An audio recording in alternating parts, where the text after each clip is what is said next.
มาเด้อที่มาพายอ๋อมาดวงแดดพับมาเ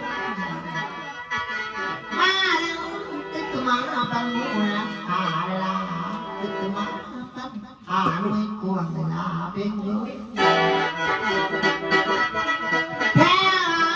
หน้ามึงอีมาปวดเจ็บปวดหาได้มาปวดอะไรเพิ่งได้ดีได้เป็นเรื่อง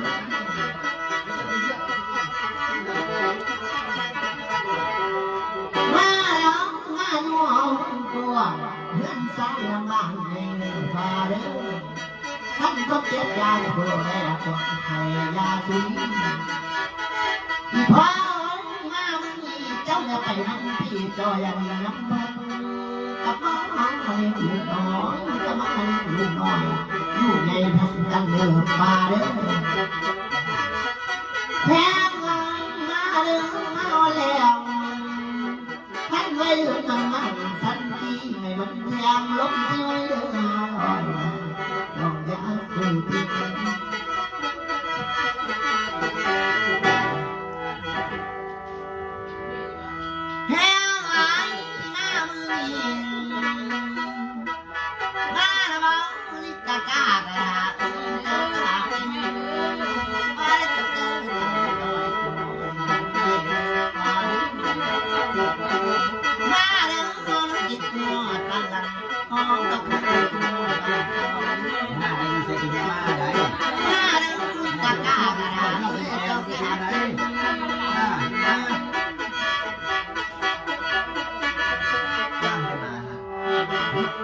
ของเราน่ะมาก่อนตัวนี้ยังเลยบ่เห็นเขากิน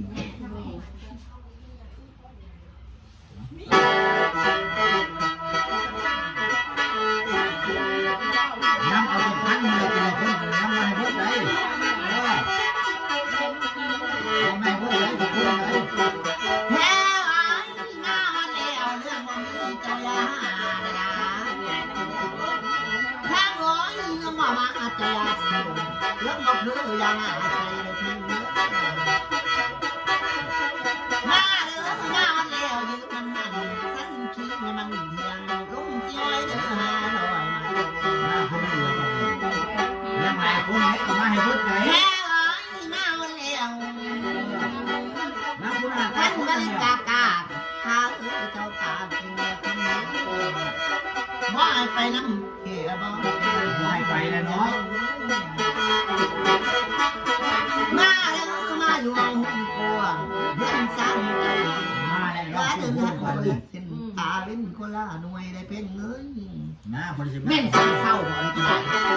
เป้าค่ะมันเกิดไอ้ละมาแม่ร้อยมาแล้วยืนมันฉันเป็นเบิ่งจากตามาสู้เลยมาสู้ท่านเอาได้อ้าวนี่กากาข้าวเจ้ากาแค่ร้อยมาตุ้มสมุนมาผู้คนไหนมาผู้คนไหนมาเลยมาเพื่ออะไรเสร็จไปแล้ว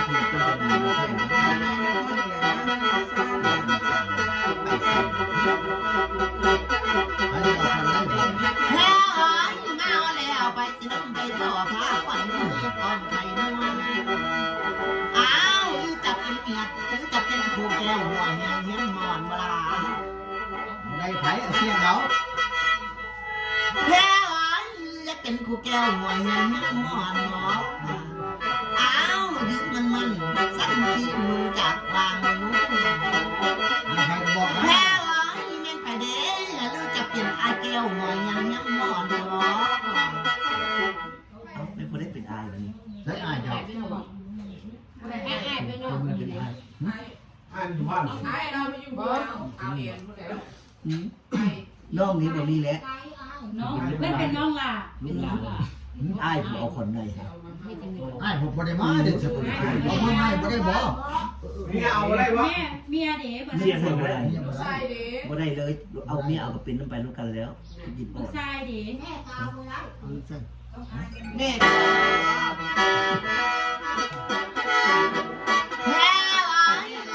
ตาเจ้าไว้ว่าใส่ตามา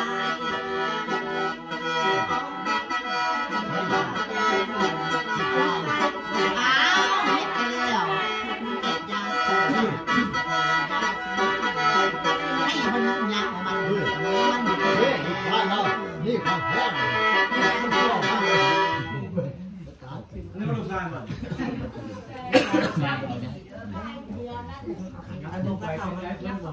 เข้า ปิดกับเขา ดีๆเด้อจับ เรียน ว่าเราเอาไปว่าเข้า จับในมือค่ะ เดี๋ยวมาหาเลย เราเอาเข้าไปดิ ยังไม่มาหาแล้วนี่ อันนี้นี่ เลื่อนใส่สีเมื่อแต่ก่อนเลื่อนใส่กับตาดูกับตาเวลา อ้าวโจมลูกส่วนนึง ผู้ชายนี่คือโจร จับดี เพื่อได้นี่